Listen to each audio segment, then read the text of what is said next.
تھوڑی سی اختلاف رائے کو اتنی شدت کی عداوت بنا لینا. کئی اللہ والے چھپ گئے، بہت سارے رب کریم کے بندے تھے جو دنیا چھوڑ کے کونوں میں لگ گئے. انہوں نے کہا اور نہیں گزارا ہوتا ہو بھائی. میں کسی کمزور آدمی کی بات نہیں کرنے لگا، ایک دلیر آدمی، حسبن نسبن اخلاقن مروتن، ہر تعلق سے شانوں والے حضرت امام جعفر صادق رضی اللہ تعالیٰ عنہ. اتنے بڑے آدمی کہ امام اعظم ابو حنیفہ جیسے لوگ کہتے ہیں کہ اگر 2 سال امام جعفر صادق کے پاس نہ رہتا تو ابو حنیفہ ہلاک ہو جاتا.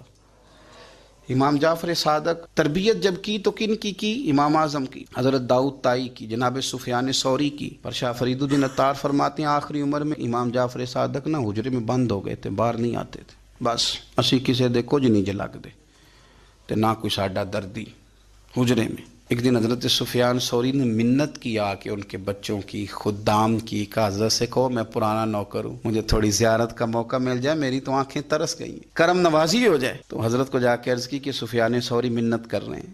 آپ نے اجازت دے دی. حضرت سفیان ثوری اندر گئے تو درد سے کہا حضور آپ تو 2 جملے کہتے تھے تو دل بدل جاتے تھے. کتنے لوگ منتظر ہیں آپ کے کلمات طیبات کے لیے، زیارت مقدسہ کے لیے، اور آپ یوں گوشہ نشین ہو گئے. تو جگر گوشہ رسول، نواسہ رسول امام جعفر صادق آنکھوں میں آنسو آ گئے. کہنے لگے سفیان تمہیں کیا بتاؤں، لوگوں کے لفظوں میں بڑا پیار ہے پر دلوں میں وفا کوئی نہیں.